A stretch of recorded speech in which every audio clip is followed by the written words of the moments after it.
and appreciate your sharing some time on the last day of July to think about Blue Marble evaluation. This is our Blue Marble Book Club. We're a small group and we'll get a chance to have some discussion. I'm going to present by way of some context, and then we'll offer some questions for us to engage around here at the last day of July. I thought I'd begin with setting the context, being the last day of July. The name of the month comes from Julius Caesar. When he was killed, the Roman Senate named the month, what was then in the Roman Western calendar, the 5th month. They named it for him, July. And a part of what he's left us by way of language legacy is the phrase crossing the Rubicon. In January of 49 BC, he precipitated the Roman Civil War, which ultimately led to his becoming the dictator of Rome and ushered in the imperial era of Rome. Caesar had been appointed a governor in a northern province of Gaul, and when that war ended, he was told by the Senate to disband his troops, and an order he refused. And he was told by the Senate under no circumstances was he to cross the Rubicon, which he also ignored. They considered that insurrection, treason, and a declaration of war on the Senate. Caesar prevailed, and the phrase crossing the Rubicon has come down to us as meaning a point of no return. It is said in legend that when Caesar crossed the Rubicon, he said in Latin, "Ea iaca est," the die is cast. So fast forward to today, and UN Secretary General Antonio Guterres has said on several speeches, including at the opening of last December's UN international meeting, we have reached the point of no return on climate change. The point of no return is no longer over the horizon. It is in sight and hurtling toward us. He said, we have no time to lose if we are to avert climate catastrophe. In March of this year, he said, this is a pivotal year for how we address the climate emergency. We count the cost in human lives and livelihoods as droughts, wildfires, floods, and extreme storms take their deadly toll. He was addressing the World Meteorological Organization at that time. May of 2020, for those of you who may not have kept up with the data, was the warmest May on record, warmer by 0.05 degrees centigrade than 2016, warmer than 2017. Carbon dioxide in May of 2020 levels hit record high despite coronavirus-related emissions drop. There's now more carbon dioxide in the air than any time in 3 million years.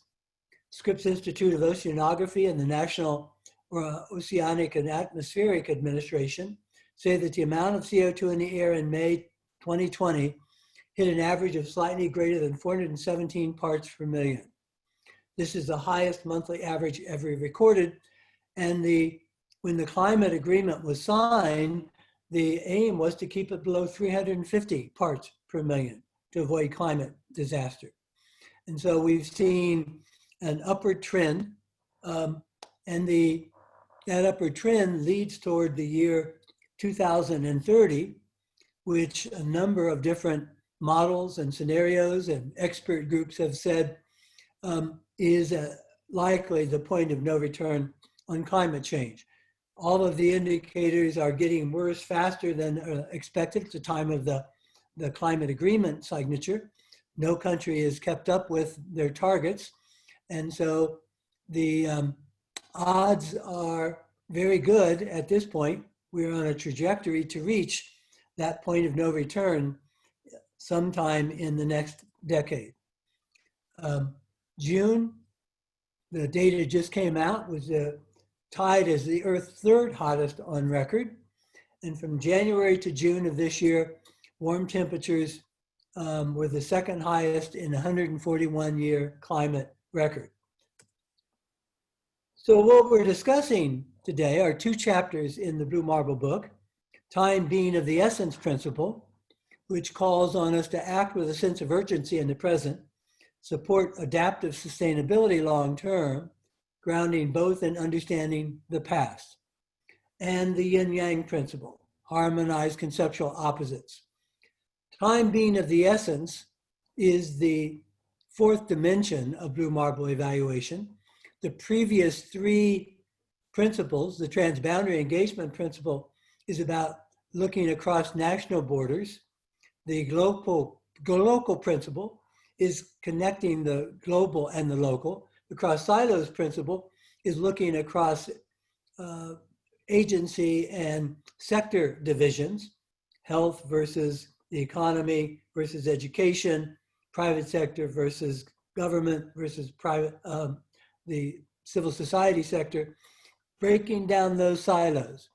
And time is the dimension that we all live with and cut across the spatial world of dimensions into the time dimension. So we're gonna set a little context on time being of the essence, and then we'll have a discussion about how you're viewing that. So time being of the essence comes from the fact that we are facing what's now being called a global emergency.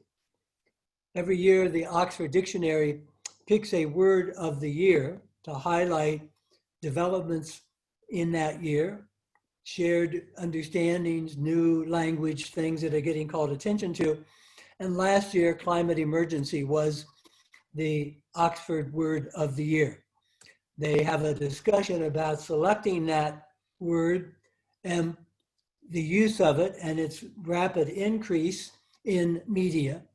And the challenge, of course, is to take something that's not as visible and palpable and day-to-day as climate change and have people think of that as an emergency. Unlike the pandemic, which is a very real immediate emergency, a public health emergency. And as that unravels, both climate change and the public health emergency and social justice uprisings end up being connected. I've used this quote every session we've had. We are the first generation to know that we are destroying the planet and the last generation that can do anything about it. That's part of what makes time of the essence. And so how will evaluation respond? How will we as evaluators respond? This cartoon is in the chapter of Time Being of the Essence. Two old white guys where one is saying, let the next generation worry about this climate change business. And his friend says, I support politicians who don't care about it because they realize we'll all be dead when the worst happens. It's the kids' problem. Well, for those of us who take a longer perspective on our shared humanity and have children and grandchildren and care about the future, time being of the essence affects even oldsters like myself. And these interconnected global emergencies is a part of what the Blue Marble perspective brings. I've recently done a couple of courses on Blue Marble evaluation, and it has been striking to me the ways in which, on the whole, folks aren't making the connections between the various things that are going on. So in addition to the climate emergency and the coronavirus emergency, the murder of George Floyd here in Minnesota, and the protests that have given rise to that globally, his dying statement, I can't breathe, becomes a larger metaphor that is a part of the protests against autocracies, against violence, against official organized state violence, against police violence. I can't breathe is, interestingly, also the main effect of the coronavirus. COVID-19 affects the lungs. People end up having to be on ventilators because they can't breathe. The air pollution in many parts of the world, is creating breathing problems for people with health concerns, asthma, children's asthma on the increase, and cities affected by the coronavirus showed the dramatic changes that can happen when the air pollution is reduced, even in the short term. The pollution of oceans is creating breathing problems for ocean life, including these beached whales in New Zealand. Forest fires are contributing to CO2, and the forests of the Congo, of the Amazon, are often referred to metaphorically as the lungs of the earth for humanity. I can't breathe. The economic impacts of the coronavirus that are just beginning to spread across the world, and what is likely to be certainly a global recession and possibly a global depression, is going to make it hard for people not only to breathe, but to eat, to sustain. And we have, as a part of that, oops, didn't mean to do that, a global infodemic of bad information that post-truth, fake news, alternative facts, rumors that make it difficult to get the truth about what's going on in these emergencies out to the world. The infodemia is a part of the global emergency. And so as a part of Blue Marble evaluation, we're looking at this time being of the essence principle, act with a sense of urgency in the present, support adaptive sustainability long-term, ground both in understanding of the past. This is in the context of what's being called the Great Acceleration. Stockholm Resilience Center put together a series of graphs about what's happened in the last 270 years. And what we see in a whole series of indicators is that in 1950 began the Great Acceleration on carbon dioxide, nitrous oxide, methane, ocean acidification, surface temperature, marine fish capture, tropical forest loss, the loss of biodiversity, population dramatically increasing, urban populations dramatically increasing, large dams increasing, water use increasing. And so the great acceleration in this period of the Anthropocene, when human beings are having an impact on the earth, is part of what feeds this sense of urgency, that we're accelerating what were slow trends over the last 250 years and the last 2,000 years into very, very rapid increases, what's called the hockey stick formation among the data viz people. The doomsday clock adds nuclear threats into the equation. A year ago, the doomsday clock was moved another 10 seconds to midnight. The Union of Scientists who keep the doomsday clock put us 110 seconds from midnight, from extinguishing humanity. And that gives us a sense of urgency. So we're faced with the four horsemen of the apocalypse: pestilence, war, famine, and depth, which brought me to thinking about, since the Great Acceleration began in 1950, and the time being of the essence principle has us connect the past with the present and with the future, I thought I would invite you to take a little walk down memory lane to 1950. And it's interesting. I hadn't thought about this myself until preparing for today. Senator Margaret Chase Smith was the first woman to serve in both the House of Representatives and the US Senate. She is a representative and senator from Maine. And in 1950, in the face of the fears of communism, Senator Margaret Chase Smith gave what had became a very famous speech in December of 1950 called the Declaration of Conscience, June 1st, 1950. She said, remember, this is 70 years ago, and she's talking about the Democrats who were in power at that time under Harry Truman. The Democratic administration has greatly lost the confidence of the American people by its complacency to the threat of communism and the leak of vital secrets to Russia through key officials of the Democratic administration. There are enough proved cases to make this point without diluting our criticism with unproved charges. Surely it is clear that this nation will continue to suffer as long as it is governed by the present ineffective Democratic administration. Now here's where it gets particularly interesting. Yet to displace the Democrats with a Republican regime embracing a philosophy that lacks political integrity or intellectual honesty would prove equally disastrous to this nation.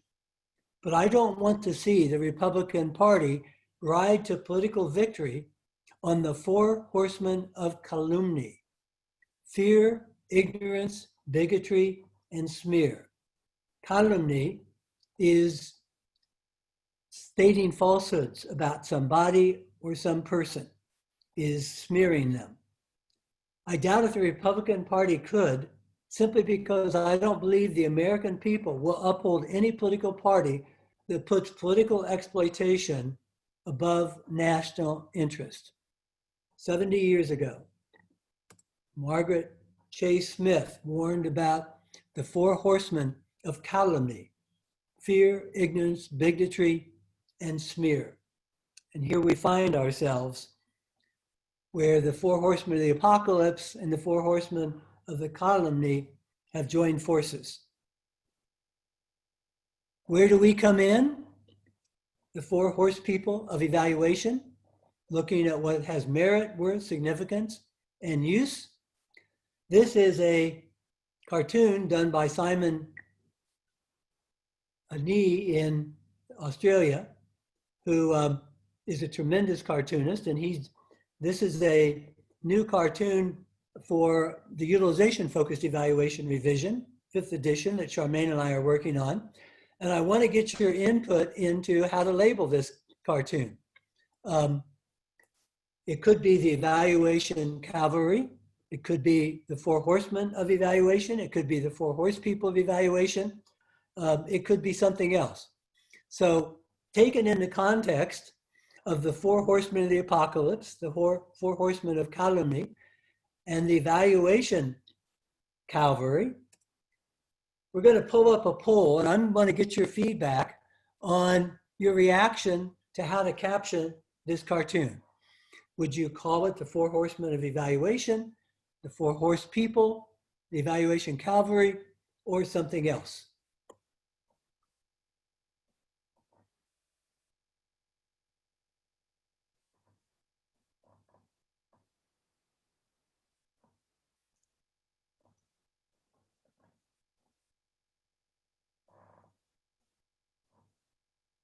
Give you another couple seconds here for those who haven't responded.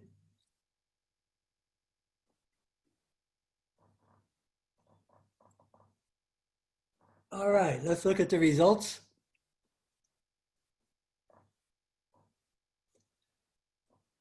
Pretty divided on this one. So I'll treat this as still in play, needing some more work. A third of you like the cavalry notion. A couple undecided, one didn't like any, a couple didn't like any of these, and the others each got a vote. So we'll continue to work on that. The larger point being that we are facing the intersection of emergencies, and evaluation comes into that, into the apocalypse, into calumny, and into our role, which is the issue of time being of the essence. This cartoon shows the current battle of the world with the coronavirus and climate change looming over in what's called the preliminary round, with coronavirus preparing us for the next round. And that already has people, including evaluators, seeking lessons for the global climate emergency from the responses to the coronavirus.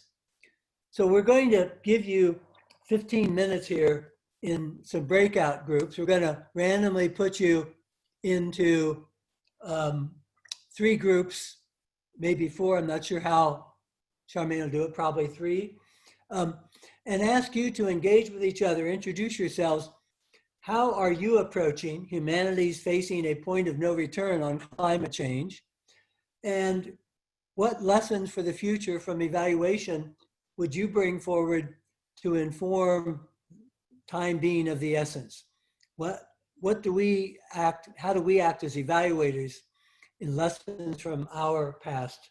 So let me, Charmaine's going to put you into groups now, and we'll give you time to introduce yourselves, talk with each other about how you're dealing with the point of no return on climate change, timing of the essence. And if someone would keep notes, we'll get some brief report backs. Hope that was a useful conversation.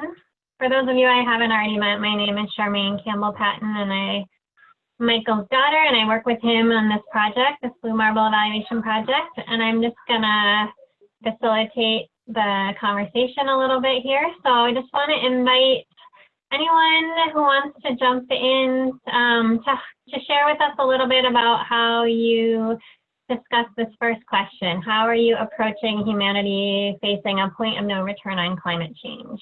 So if you would like to, let's maybe start with someone from breakout room 1. So that was Abel, Beverly, Bob, and Tom. Would one of you like to unmute and share some of what you talked about?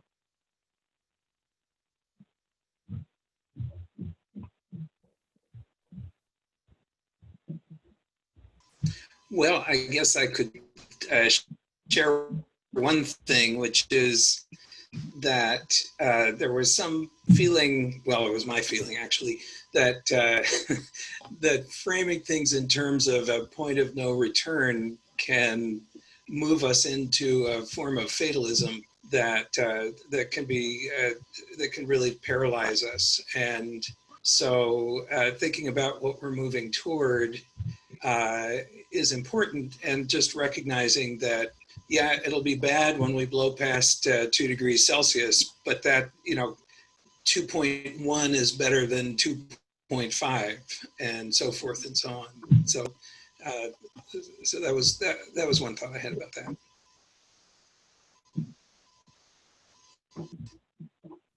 Thank you. Anyone else from that group want to add or share anything else? You're also welcome to type it in the chat if your microphone is not working. I would also share that one of the other members of the group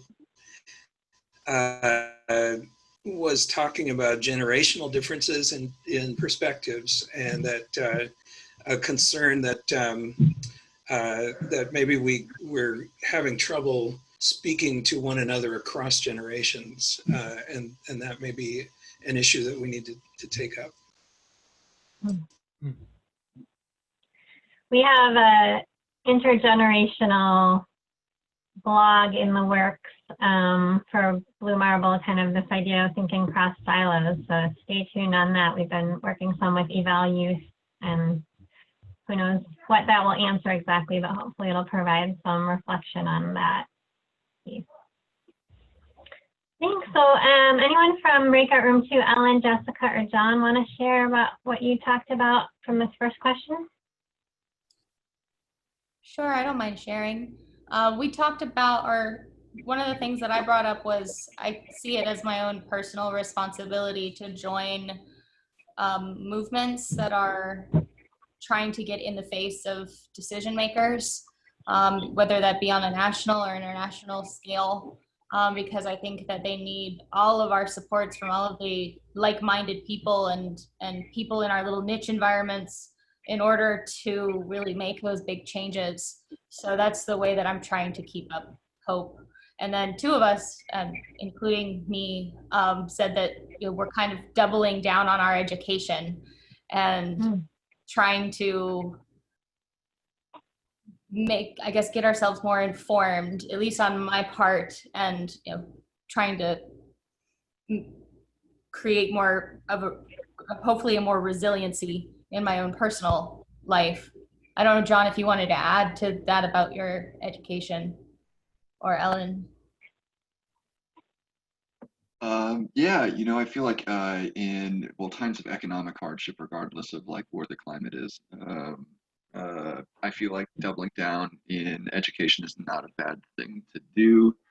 That's what I'm doing. I just applied to the PhD program here, which I'm very excited about. But more so than that, yeah, reflecting the sentiments that were just said, getting involved. I feel like, at least from the education that I feel like I'm receiving, I feel like we're, as a field evaluation, all of us in this community here are in a really unique position to advocate. And I'm trying to figure out the right way to do that, because in some capacity, we're told, not to, to be non-biased and what have you. But at the same time, we have to. That's why we're here, right?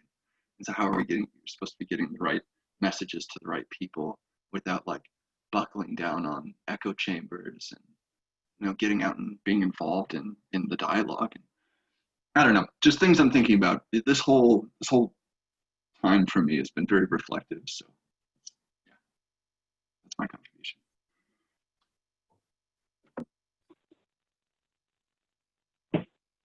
Thanks, John. Anything else from that group anyone wants to share?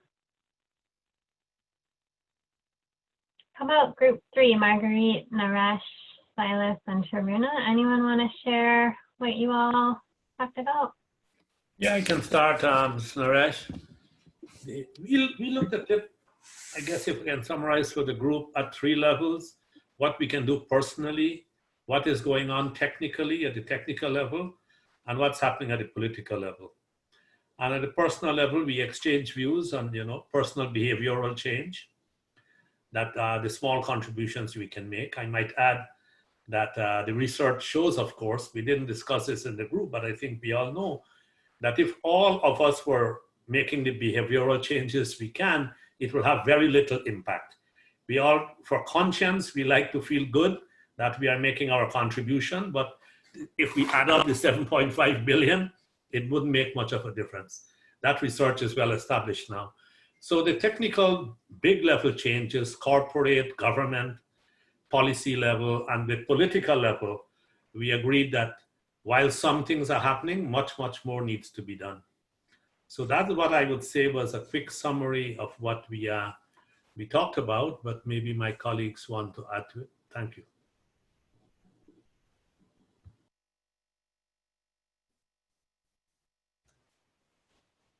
Can you hear me?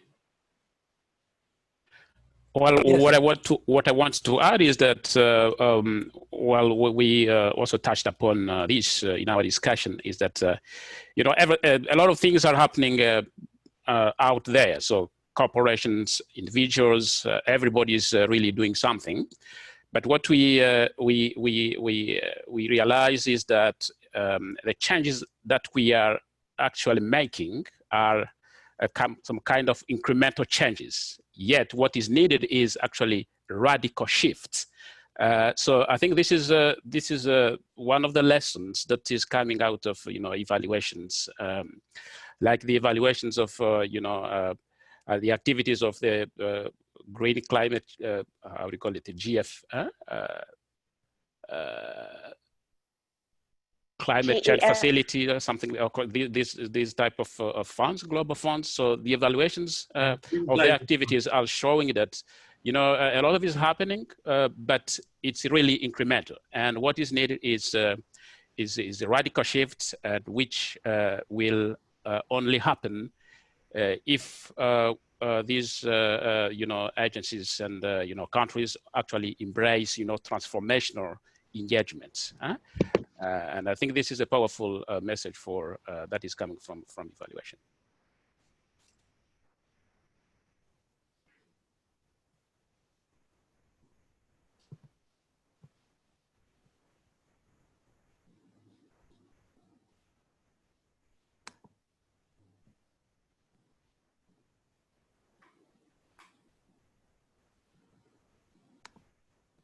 Charmaine may be frozen. Are you there?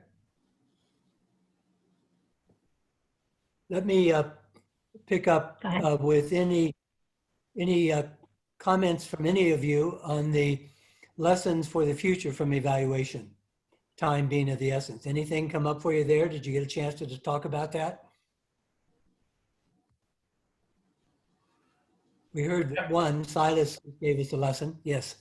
Yeah, we did actually at least one point, and that was that we have to be careful with the idea of time being of the essence. While we need to act, we need to be careful that we don't rush into action and use just the sort of technical knowledge and information that we individually have, which could be dangerous. Acting from wisdom and acting to build adaptive capacity are things that need some suspension of judgment and careful action, and therefore some balance. We don't disagree with time is of the essence, but acting carefully, cautiously, and more with wisdom than just information is critical. Good. Thank you. Anybody else? Yeah, I would just like to add a little bit to what was just said. And it came up in our group that evaluators need to learn not only to listen, but to respond in terms of the heart, rather than taking an academic approach. And we talked about the notion of change. It's not only environmental shifts and change, but it's changing in values because of the different generations. The future, no one knows what the future is, but when we think of with our heart, we think positively about the future. And if change is happening, and it can either be an external control or an internal control, or locus. And so somehow we need to mentor or work with young evaluators, because I really think that evaluators there's a shift to the young folks, and the young folks have a different set of values. And I believe that the work of evaluation is more internal now than it is external. And both are important, but when we're working with institutions or organizations that ignore what's happening, perhaps we need to use some external evaluation working with these institutions. But when we're working with smaller groups or organizations, I think that our internal evaluators, our young folks, can have a great impact. But anyway, those are some of the things we were talking about in our group, thinking about the future. Thank you. In our group, in group 2, we looked at mentioned the some of the work that's done by Jaradine Coffey, looking at the history of evaluation and the systemic racism that's been perpetuated by evaluation as a profession from its inception, and kind of looking, and then also just looking at global systems that happened before the 1492, and how colonization has been essential to creating the world system that we're in today, and looking at lessons from the past, trends, and learning from them. Not trying to say that history will repeat, but learning from what we can from knowing that they were different times. So putting it into the context of time over more of a human time scale, rather than even just going back 50 years to the beginning of the Great Acceleration. Great, thank you.